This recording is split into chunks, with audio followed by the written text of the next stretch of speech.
want to talk to you about something very personal today: writing.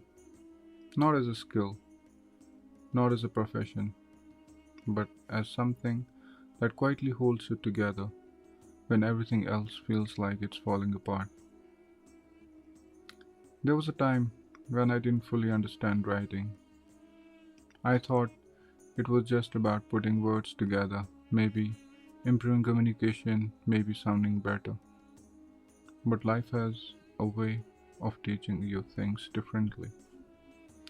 There are moments when you feel everything at once: happiness, sadness, anger, anxiety, fear, and there's no one you can really go to. Not because people are not there, but because you know they won't understand it. And even if they try, something inside you still feels unheard. That's where writing entered my life in a real way. I started putting things on a paper, not structure, no grammar. Sometimes not even a complete sentence, just a thought. And I realized writing doesn't need to make sense to anyone else. It just needs to make sense to you. I didn't write to solve anything. I didn't write to become better. I wrote because I needed a place to put everything I was carrying. And paper never judged me. It didn't interrupt. It didn't misunderstand. It didn't walk away. It just stayed. I could write about what made me happy. I could write about what broke me. I could write about the anger I couldn't show, the fear I couldn't explain, the things I missed, the things I wished for. And slowly, without even realizing it, it started helping. Not in a dramatic way, not like everything suddenly became okay, but it gave me a vent, a release, a space where I didn't have to be strong. And sometimes that's enough to keep you going. I always preferred writing with a pen and a paper.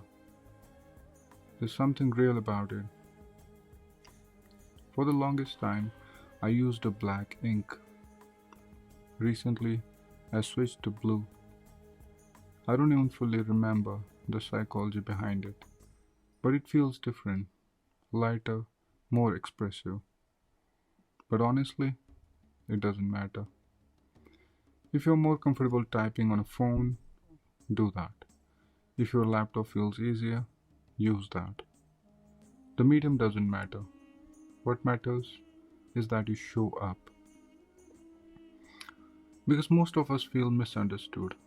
And the truth is, in the world where everyone is carrying their own emotional weight, it's hard to find someone who can completely hold yours too. So instead of waiting for the person, I found a friend in a notebook. And you too can. There's one more thing that changed everything for me. I was listening to a podcast by David Bayer, and he said something very simple but, to me, very powerful.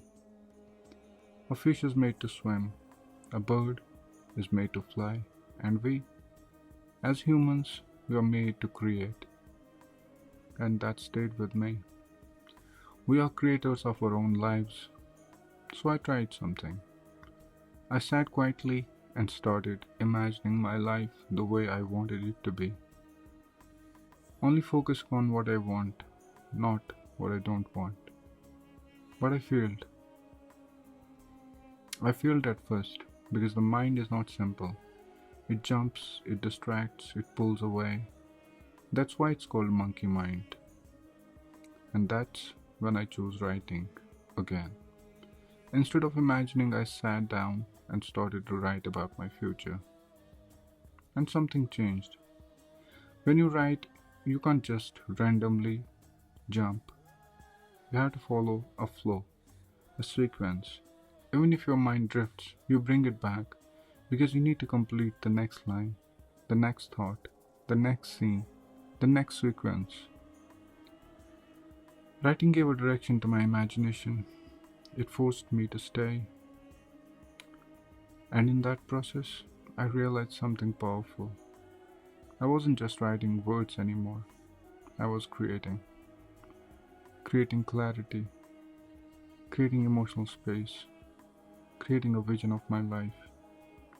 So if you're listening to me right now and you feel overwhelmed, misunderstood, or just full, don't look for a perfect solution. Just start writing. Don't do it to improve. Don't do it to fix yourself. Don't even do it consistently at first. Just sit and write whatever comes.